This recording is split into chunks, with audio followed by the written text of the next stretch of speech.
¿Qué tal? ¿Cómo le va? Buenas tardes. Voy a estar en un minuto nada más con el abogado constitucionalista Daniel Sapsay. Va a presentarse en las próximas horas en un hotel céntrico para dar una conferencia. Problemas institucionales de la Argentina. Tamaño tema. En un minuto voy a hablar con él sobre este particular y otras cuestiones también.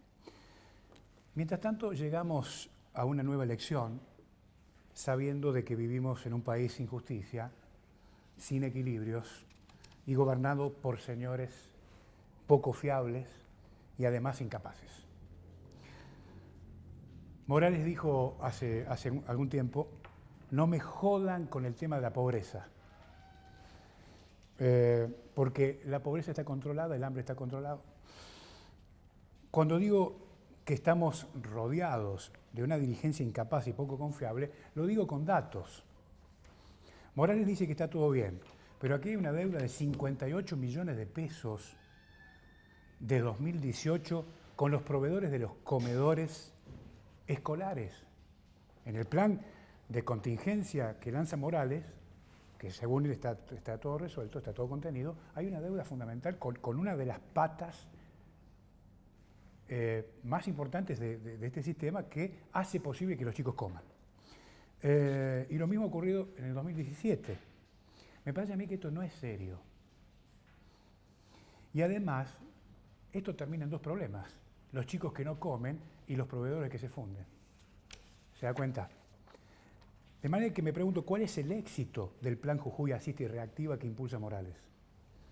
Además le cuento que hay otros proveedores de otros rubros y de otros programas que no cobran. La pregunta es, ¿dónde está la plata? Se gastaron 3.000 millones de pesos en la campaña y siguen comiendo los chicos con un plato que cotiza 6 pesos con 80. Esto además demuestra la voracidad de unos señores que además han creado un Estado con un peso insostenible que lo termina pagando usted y todo para que no se haga nada. ¿Sabe qué pasa? Mucha gente que está enquistada en el esquema de toma de decisiones no tiene valor ni méritos para estar donde están. Y quiere que le diga una cosa, han creado un sistema donde lo único que interesa es cuidar sus privilegios. Es que el poder político, que se muestra como una corporación, ha perdido el concepto de servicio. Señor, mire, venimos a resolver este tema. No, mire, están en campaña. ¿Se da cuenta? Además, no hay solvencia ética. El otro capítulo tiene que ver con los años que venimos viviendo en la mentira. Y lo que eventualmente puede venir, en la elección de por medio, ya nos hizo creer que éramos el ejemplo a imitar en el mundo, cuando en realidad fuimos víctimas de una estafa que asombra al mundo. La pregunta es, ¿vamos hacia una nueva estafa? Pregunto. Si queremos cambiar esto, desde mi humilde interpretación de las cosas, debemos salir para siempre de esta suerte de basurero inhabitable a donde nos ha empujado el populismo. ¿Y sabe qué? Tenemos que hacer honor a las generaciones que trajeron la democracia. En un minuto vuelvo y hablo con el doctor Sapsay.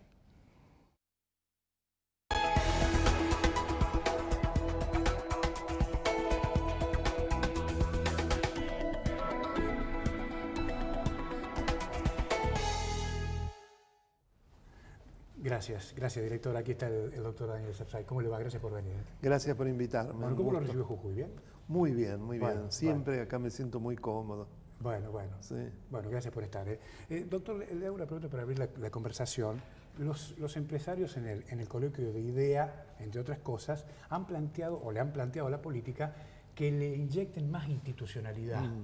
¿Usted coincide con esto? Absolutamente. Y me alegro mucho que vengas de un sector empresario, es decir, que no seamos siempre los abogados, la gente que está en la academia, en la universidad, lo que hablemos, porque precisamente somos un público que está totalmente involucrado.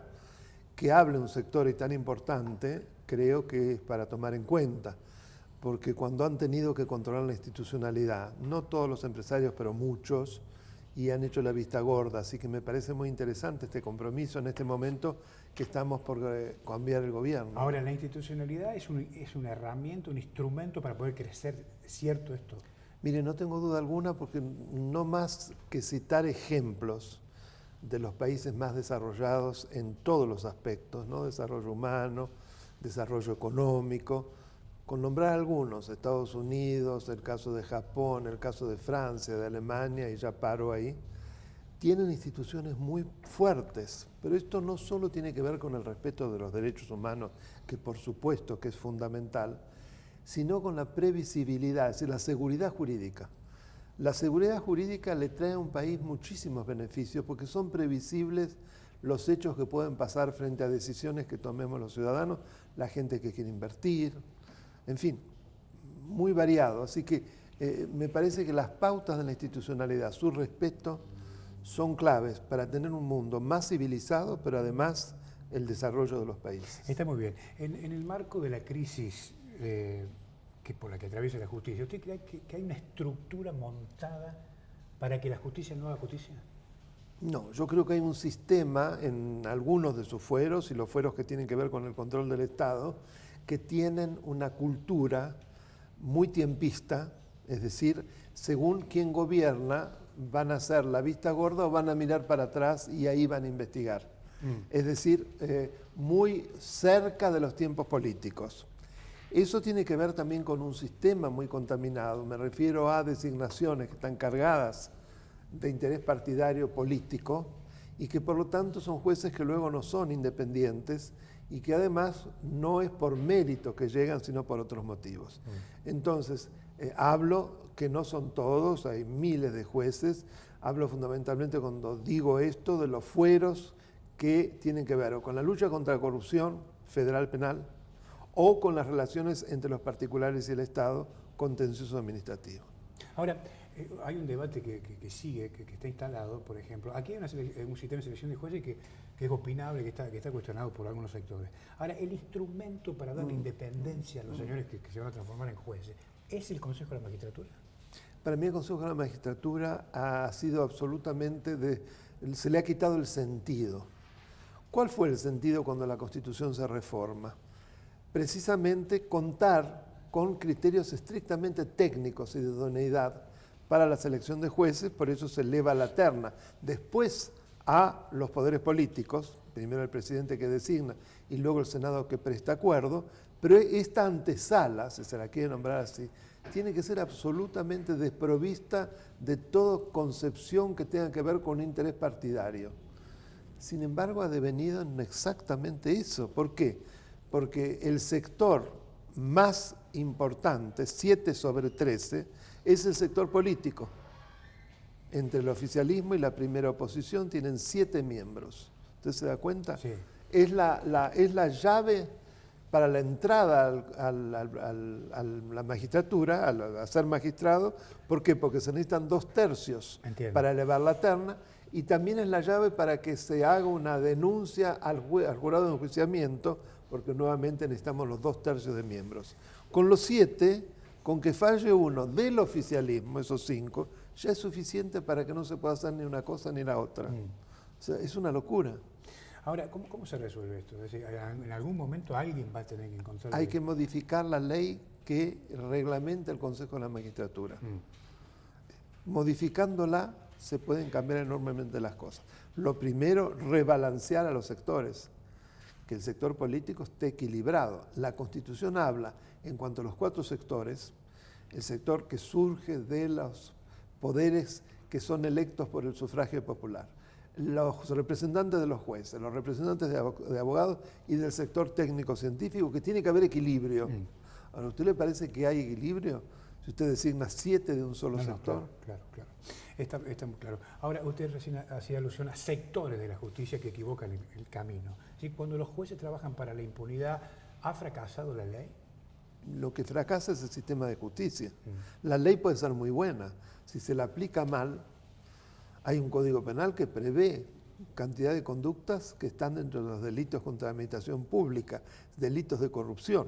Ahora, si eso no se sustancia adecuadamente, hay que modificar muchísimo el Código de Procedimientos Penal, que da la posibilidad de las chicanas que tanto vemos de parte de abogados que no son muy escrupulosos, para decirlo de alguna manera, y que tienen resortes que el mismo sistema les brinda, que hace que los juicios por corrupción tengan un promedio de duración de 15 años. ¿Usted se da cuenta? El caso del PAMI ahora hace unos días, Sí, claro, Alderete. de Alderete, Sí. hacían 29 años. Y recién ahora se ha ordenado la prisión. Tiene 86 años. Ahora, ¿hay algún antecedente parecido en el mundo de cómo funciona la justicia con los tiempos, digo, o no? ¿O esto es inédito? Lamentablemente el problema de los tiempos pasa en muchos lugares, sobre todo en los lugares de países no desarrollados.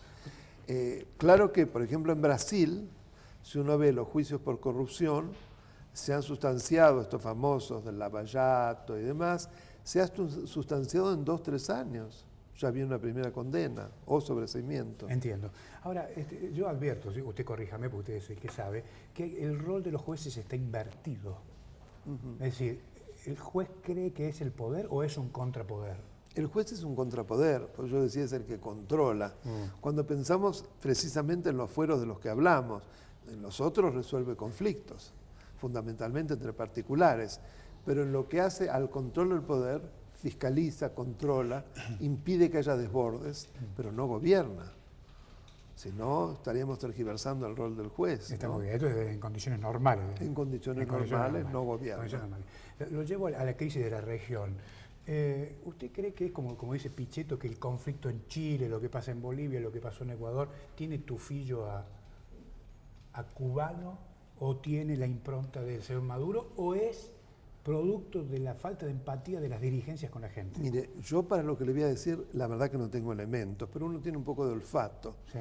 Creo que en todos esos lugares las crisis se deben a problemas internos muy graves y que son como marmitas que estallan. El caso de Chile creo que es el más notorio. El caso de Bolivia, por un fenómeno de una presunción de fraude casi indiscutible. Ahora bien, que allí se cuelen elementos interesados en sembrar el caos, y es muy probable, porque esto lo hemos visto históricamente casi todos los conflictos. ¿Y de dónde pueden venir? Y evidentemente, ¿quién quiere sembrar el caos? Y curiosamente, en países que no están en el eje bolivariano, salvo Bolivia, los otros dos, en Perú también pasó, evidentemente es ese eje al que le interesaría. Y también, por lo que escucho de Chile, inclusive de gente amiga, habrían infiltrados también servicios que lo que quieren es sembrar el caos. Mucha de la destrucción aparentemente ha sido una mezcla entre esos sectores filocubanos, venezolanos y sectores mismos de las fuerzas de inteligencia chilena que han provocado esos desmanes para encender más el fuego y además acelerar la represión. O sea que creo que es variopinto. Ahora, le vuelvo a repetir, todo esto es un simple análisis desde afuera. A lo mejor me equivoco. Entiendo. Usted sabe que estuve revisando algunos tweets suyos. Me tomé el tiempo para leerlos. Y usted ha hecho mención en algunos de ellos sobre la necesidad de derrotar la corrupción. Pero cuando uno mira las encuestas, el comportamiento de la sociedad, no está en la cara. Es decir, la prioridad no es la corrupción. Algo nos pasa que, ¿cómo lo analiza? Bueno, yo creo que la corrupción de arriba, como una metáfora, tiene mucho que ver con lo que es la sociedad. Nosotros tenemos una tradición de infringir la ley.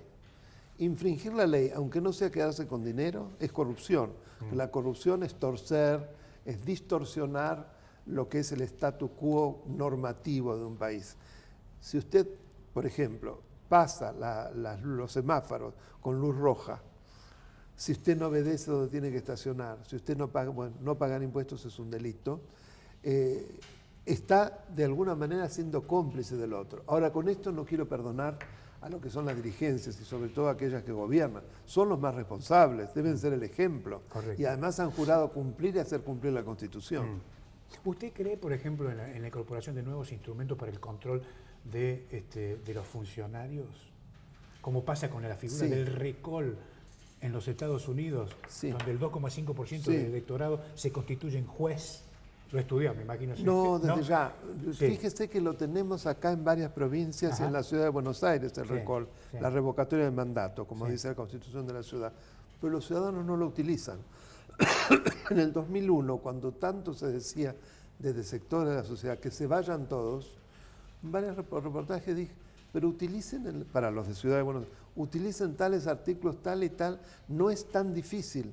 También es un porcentaje del 3%, Sí. lo puede generar, lo cual ya genera como una consulta obligatoria en donde se decide sí o no se le revoca el mandato a tal funcionario.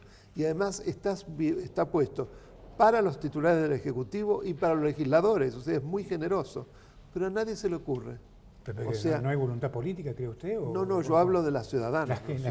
La gente La gente lo puede generar, acercarse a muchas organizaciones de la sociedad civil que actuarían como canalizadores, Entiendo. pero no hay eco. Mire, cuando fue el tema de la democratización de la justicia, entre comillas, fui uno de los que impulsó un proyecto de iniciativa popular de ley, que de acuerdo a la reforma de la Constitución está en el artículo 40, en el 39, perdón. Usted sabe que no logramos ni remotamente las firmas. Éramos a la cabeza 2 profesores de Derecho Constitucional, el doctor Iván Cullen, de la Universidad de Rosario, y yo. Y poco a poco se sumaron un colectivo de organizaciones de la sociedad civil. Pero juntamos, se necesitan muchísimas, se necesitan como 600.000 firmas, que es una barbaridad porque no sirve. Pero no juntamos más de 10.000, con muchísima prensa. ¿Por qué? Porque la gente no se molestaba en ir a firmar. ¿Qué tema? El señor Evo Morales. Sí. ¿Usted cree que está denunciando golpe de Estado? ¿Esta es una conducta propia del kirchnerismo, no del kirchnerismo, el populismo? Sí, que cuando sí. se la ven complicada Sí. se victimizan. ¿Esto Sí. es lo que estaría pasando? Es típico, es Ajá. absolutamente típico. Fíjese que él comienza generando, porque tiene que ser él, una interrupción de 24 horas en el conteo. ¿Por qué? Porque hecho un recuento del 86% iba a balotaje. Bueno. Curiosamente, cuando se dan las primeras cifras de ese nuevo conteo, de ese porcentaje pequeño, aparece ganando en primera vuelta. Después, frente a las reacciones, nunca vi la OEA reaccionar frente a procesos electorales amañados de la manera como respondió en esta época. Impresionante. Le sacó el sombrero. Ya él planteó un compás de espera, ya empezaron a aparecer otros números que por una pequeña cantidad se iría a balotaje, pero todo turbio. Ahora sale como víctima. Claro, es un golpe de Estado el que lo cual no tiene ni pies ni cabeza. ¿Quién va a hacer el golpe de Estado? En un Estado donde hoy Evo Morales, después de 15 años, maneja todas las palancas del poder. Que no me venga a hablar de golpe de Estado. Ahora, como usted bien dice, esto es típico del populismo. Ante una adversidad que en muchos casos son generadas por ellos mismos, hay muchos autogolpes. Del famoso de Chávez, cada vez más se tiene la certeza que él lo generó. Cuando estuvo en un organismo militar, según una guarnición. Bueno, fíjese la diferencia, más allá de mis apetencias políticas, que en este caso no la tengo, de Piñera. Piñera pide perdón. Sí. Creo que han habido desbordes. Él habló mal, a mi modo de ver, en el primer momento de estar en estado de guerra, pues un gobernante democrático frente a un conflicto interior no lo puede decir, pero pidió perdón y dio marcha atrás con muchas de las decisiones. Evidentemente eso es mucho más afín a un sistema democrático. Lo de Evo Morales es lo contrario, no solo no se disculpa, sino que arremete con la represión. Te redobla la apuesta. Redobla la apuesta. Te redobla la apuesta. Redobla la apuesta. Doctor, ¿en qué se ha convertido la comisión de la memoria con Pérez Esquivel a la cabeza? ¿Le preocupan las posiciones que están? Sí, me preocupa muchísimo porque es una comisión, por un lado, muy loable porque es precisamente en materia de derechos humanos para que no se olvide lo que ocurrió en situaciones donde estuvimos con genocidios, graves delitos de lesa humanidad. Resulta que la composición no es plural, lo cual ya me parece sospechoso. Es todo para un lado, es todo cercano a los K. Pero además ahora ha adquirido un rol de auxiliar de la justicia y que responde como un organismo que practica una censura sobre la prensa, censura ex post, después que el periodista ha actuado, a partir de un juez que es impresionante, que ha habilitado una suerte de peritaje de parte de un organismo que no solo no es auxiliar de la justicia, sino que además no está capacitado para interpretar la actitud psicológica de un periodista que lo habría llevado a hacer espionaje, el espionaje como delito, y lo avala eso.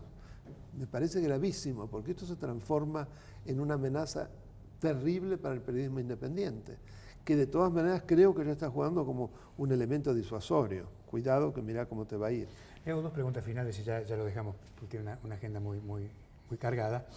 ¿Qué quiere decir la señora Kirchner cuando habla del nuevo contrato social? Sí, yo creo que la reforma de la Constitución, no veo otro objetivo que no sea ese. Y yo creo que no es el momento. Precisamente hoy un matutino importante de la capital publicó un artículo mío sobre la reforma de la Constitución y yo explico por qué no hay ni necesidad ni oportunidad en este momento. Fundamentalmente porque hubo una reforma mayor como nunca había habido en el 94 y no se cumple más de la mitad, por lo menos la mitad del articulado nuevo o lo que se reformó. Y sorprende porque la expresidente era convencional constituyente, lo mismo que el expresidente Néstor Kirchner, y fueron muy activos y era muy elogiosa de lo que se estaba reformando. Entonces ahora resulta que se habla de que lo que hay ahora sería un marco burgués, liberal. No entiendo, es contradictorio por lo menos. Doctor, gracias por venir. Gracias a usted. Ha sido muy amable, ¿eh? El doctor Daniel Sapsay con nosotros. Reitero, hoy va a dar una conferencia aquí en esta capital, Problemas institucionales de la Argentina, 19:30 horas en Güemes 864. Doctor, gracias. Gracias a usted. Chao.